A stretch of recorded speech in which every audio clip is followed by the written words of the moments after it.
Hello, YouTube! What have I been up to, you ask? Well, let's find out. First up, a TV series, the lone TV series of this review, and oh boy, was it a doozy. I had been looking forward to this thing ever since it was announced, and it was every bit as good as I was hoping it would be. And the TV show in question is none other than Alien Earth.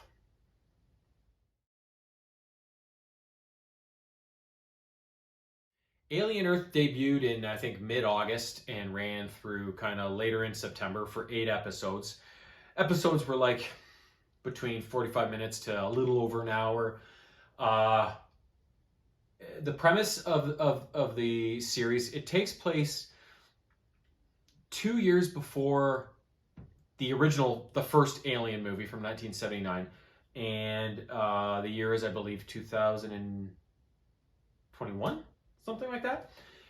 So at this point in the Alienverse, there are 5 mega company corporations that rule Earth, and they all have their little zones.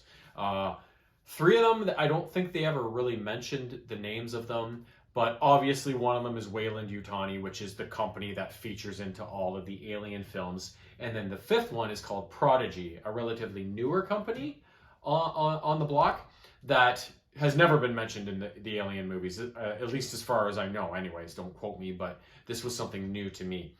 So this Prodigy company is the main company that factors into this game. It is led by a guy they call the Boy Genius, a guy named Cavalier.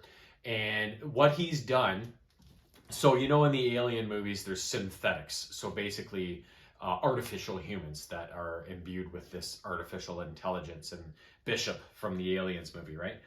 And they also create cyborgs, which are basically humans that have these modifications, technological modifications on them.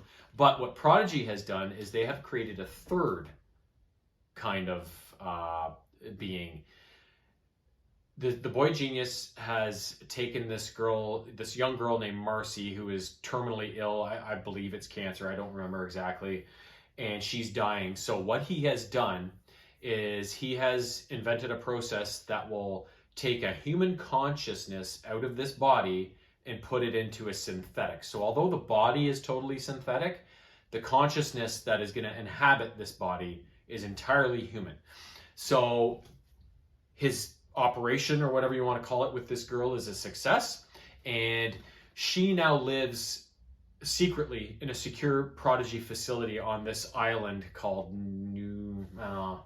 is it Siam, or is that where the ship crashed? I don't remember, but anyways, so this girl Marcy, who's now called Wendy, lives in this facility and is overseen by Cavalier, and he has many underlings, one of them being a synthetic named Kirsch, who is played by Timothy Oliphant, who is amazing.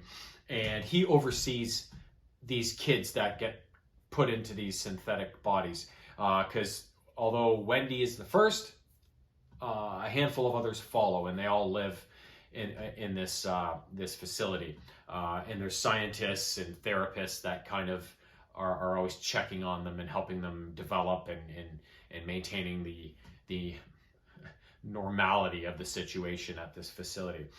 In the meantime, a Weyland-Yutani research ship, which has been away for multiple decades, which was off on a mission to collect alien samples of life, is returning to Earth, but mysteriously has some problems and is set to crash land on Earth.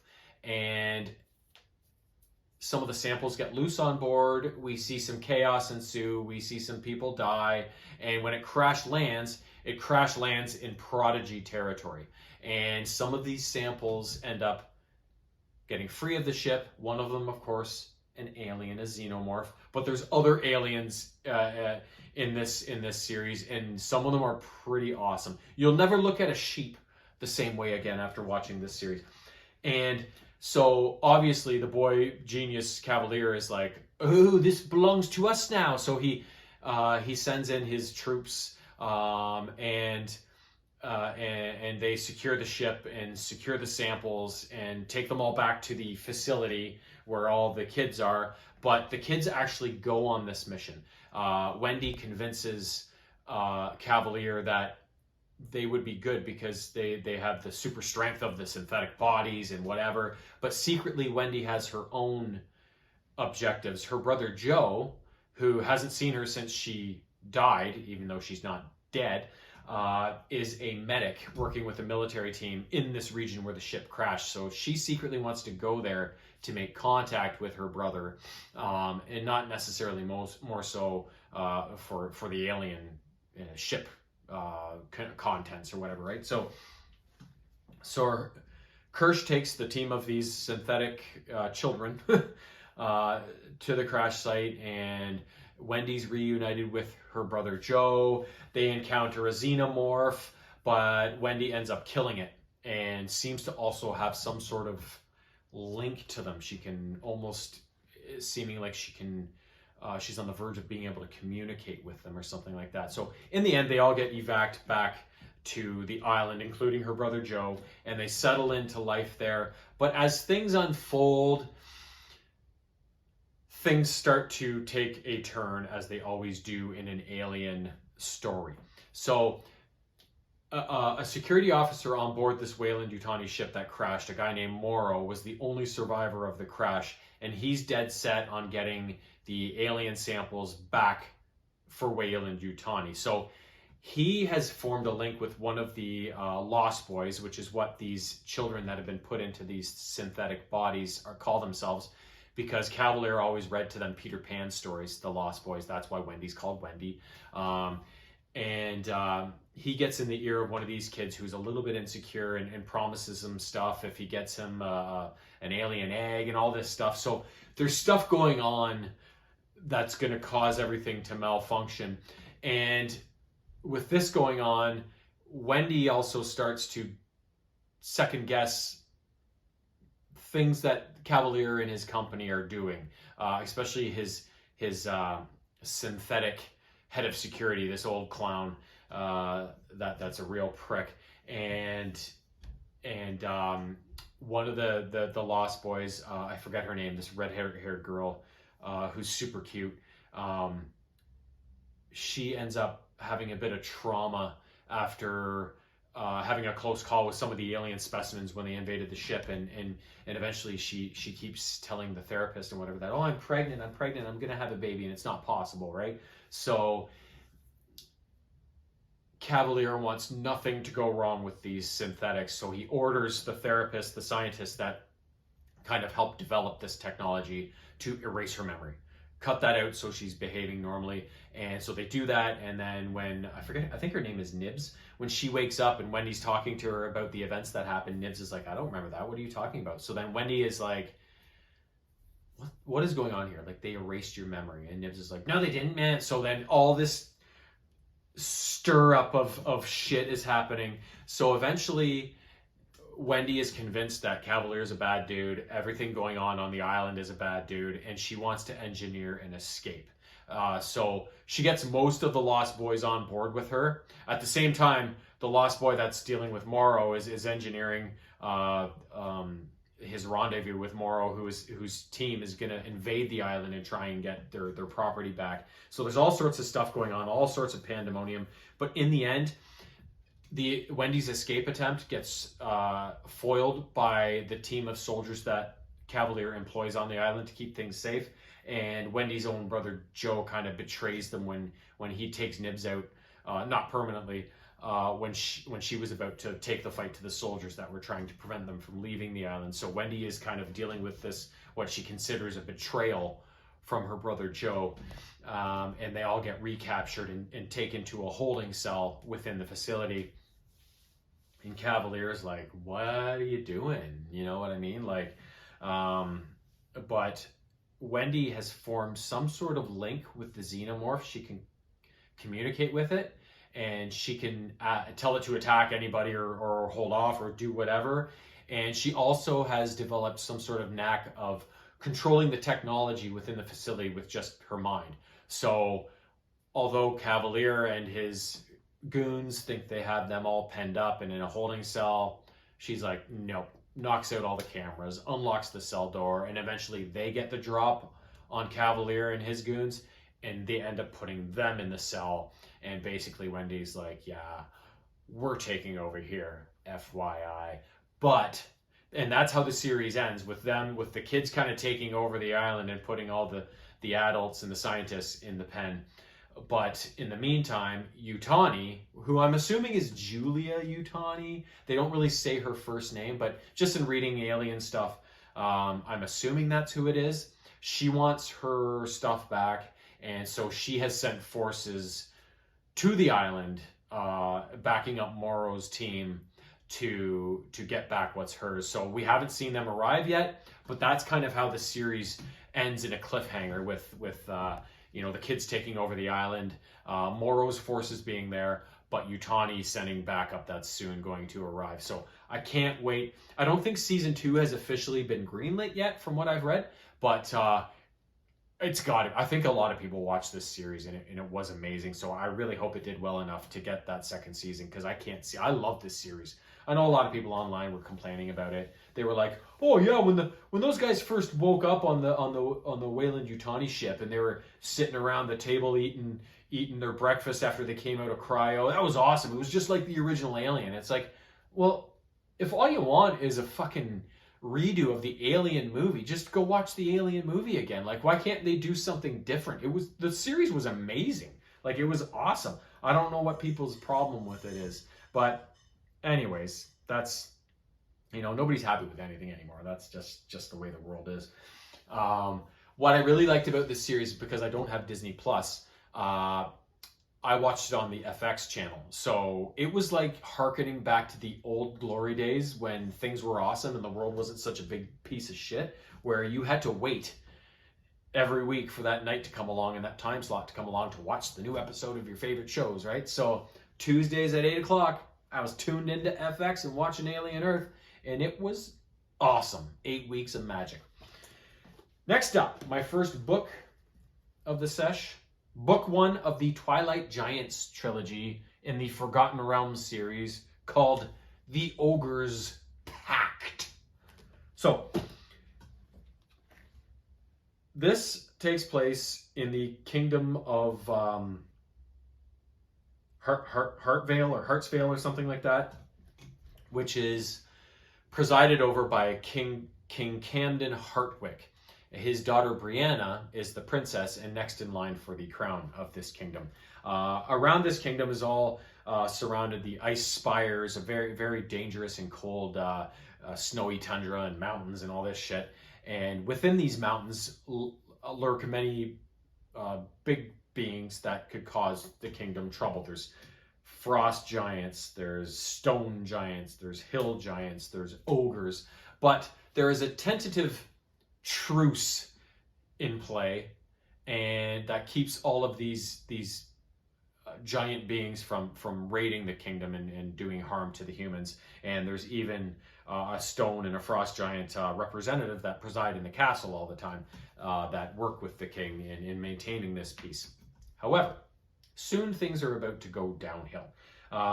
There is a furbolg named Tavis. A furbolg is in the giant family, but they're smaller. And Tavis is particularly small for his race. So he's more human looking than anything, even though he's still like 8 feet tall or something like that, right? So he is a scout, and is a very renowned scout.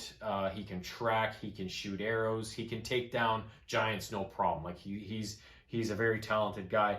And he is in love with Queen Brianna, and Queen Brianna likewise has very strong feelings for Tavis, even though she's not technically supposed to marry a commoner like that, right? So there's this kind of tension between the two of them. And meanwhile, one day, Brianna is at Tavis's, he runs an orphanage, I think, and one of his charges is a teenage kid named Avner, who's a bit of a troublemaker. And one day, the king's men or the mayor or some earl or something like that comes to Tavis's place saying, "We know you stole my stuff. my books and whatever. And Tavis is like, what the fuck are you talking about? And Brianna's like, Tavis would never do that. Like, what is going on here? But even though the Earl sends his men to investigate Tavis's operation, they can't find anything. But after the fact, Avner has colluded with a Verbeeg, which is also a giant kin, but kind of a little different than a Furbolg, but same thing. Bigger, but not giant size. And they are known to kind of be thieves and kind of be ne'er-do-wells, even though they actually mean well, kind of thing, you know? So Avner in this Verbeeg named Basil did steal the Earl's books, and although they get away with it, when Brianna finds out this fact, she's like, Tavis, you did this and I can't trust you. So she's all pissed off, so she leaves. But a little while later, Tavis is notified that Queen Brianna, while going back to the castle, was abducted and taken away. So Tavis heads to the castle to talk to King Camden and let him know this, and like, I'll go after her right away. Let's mount a party. Give me some men, whatever. But the king is surprisingly, no. We will set out in a day tomorrow. We need to organize first and whatever. So Tavis is like, what? Like, this is your daughter. She just got stolen. She's been taken into the mountains. Like, who knows how long she'll survive? Like, what do they even want her for? Like, we need to go after her now while the trail is hot. But the king is adamant, and it gets a little nasty. And Tavis basically, with Avner and Basil, basically Tavis has to like get his bow and arrow and be like, don't come any closer, don't try and apprehend us. And he shoots an arrow by the king's head as a warning shot and says, slow your roll, we're going after her, we'll sort all this out later. And they take off to go after Brianna. So meanwhile, the king sends a party of men after Tavis to bring him back, while Tavis and his couple allies are going after Brianna. So it's this kind of like long chase scene with all these action sequences where, you know, Tavis and Avner and Basil are met with all these puzzles of trying to piece out where Brianna was taken, who took her, and then they run into some adversaries. They have to take them down. It's a really cool story about how they go after Brianna and how they puzzle out just where she's been taken and with whom. And eventually they find out the secret that the reason the book is called the Ogre's Pact is because